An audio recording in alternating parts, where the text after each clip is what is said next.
இது தொடர்பான கருத்துக்களை பகிர்வதற்காக மூத்த பத்திரிகையாளர் திரு சிவப்பிரியன் நம்மோடு இணைந்திருக்கிறார். அவரோடு பேசலாம். சார் வணக்கம். இப்போ முன்னாடி கூட்டணி என்பதுதான் இப்போ இருவருக்குமான பிரச்சனையாக இருக்கு, இன்னமும் இருக்கு. ஆனா முன்பு அதிமுக பாஜக தனித்தனியாக இருந்தார்கள். இப்போ இருவருடைய விருப்பமாக இருந்தாலும் தேசிய ஜனநாயக கூட்டணிக்குள்ளே தான் நீடிக்க வேண்டிய ஒரு சூழல் இருக்கு. இருந்தாலும் இந்த பிரச்சனை நீடிப்பதற்கு என்ன காரணம்? இல்ல, அதாவது தந்தை மகனுக்குமான அந்த பிரச்சனை தான். அது கூட்டணி மட்டுமல்லாமல் பல விஷயங்கள் அவர்களுக்குள் இருக்கக்கூடிய அந்த கருத்து வேறுபாடுகள் தான் இவ்வளவு பெரிய ஒரு மோதலாக, கருத்து மோதலாக மட்டுமல்லாமல் அது ஒரு அரசியல் மோதலாகவும் இன்று உருவெடுத்திருக்கு. காரணம் தந்தை மகனுக்கும் இருவரும் பேசிக்கொள்ள கூடிய நிலையில் கூட இல்லை என்பதை தான் இது காண்பிக்கிறது. கடந்த வாரம் நடந்த அந்த சித்திரை மொழிநிலவு பெருவிழாவில் கூட மகனை குற்றம் சாட்டுவது போன்றுதான் திரு ராமதாஸ் அவர்களுடைய பேச்சுக்கள் இருந்ததே தவிர அது ஒன்றும் வன்னியர் மக்களையோ இல்லை கட்சியை பற்றி பேசுவதாக இல்லை. சோ அப்ப என்னன்னா பேசிக்கொள்ளக்கூடிய நிலையில் கூட தந்தையும் மகனும் அவர்களுக்கான உறவு இல்லை அப்படிங்கிறது தான் வெளிப்படையா நமக்கு தெரியுது. இதுல இன்னொரு விஷயம் என்ன அப்படின்னு பார்த்தோம்னா, பெரியவர் அதாவது மருத்துவர் ராமதாஸ் அவர்களுக்கு திமுக கட்சி இன்னும் தோல்விகளை சந்தித்துக் கொண்டே இருக்கக்கூடாது, வெற்றியை நோக்கி கட்சி செல்ல வேண்டும், அதனால் திமுக கூட்டணியில் இணையலாமா, திமுகவிடம் அனுசரித்து செல்லலாமா அப்படிங்கிற ஒரு மைண்ட் செட் அவங்க கிட்ட இருக்கிற மாதிரி தெரியுது.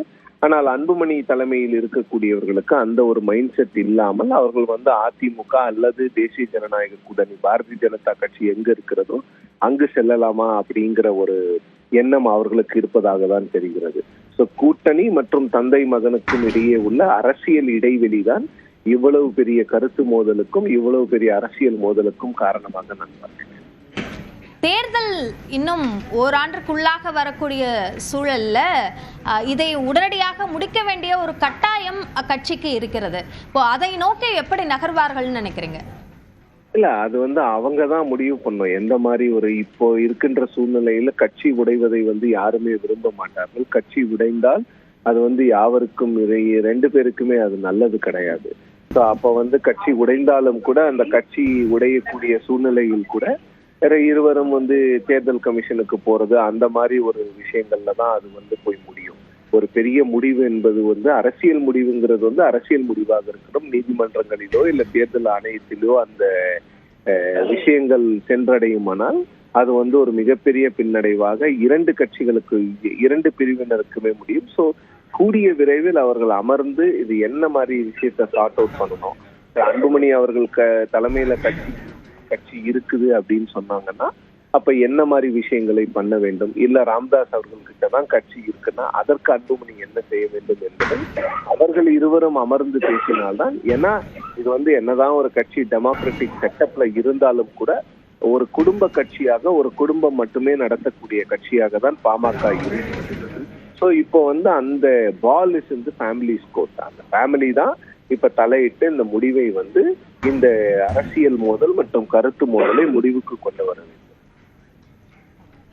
ராமதாஸ் தரப்புல இருந்து ஒரு கருத்து சொல்லியிருக்காரு. சிலர் கலைப்படைந்ததுனாலதான் இந்த கூட்டத்திற்கு வராமல் இருந்திருக்கலாம் என்ற ஒரு கருத்தை சொல்லியிருக்கிறார். இதை எப்படி பாக்குறீங்க?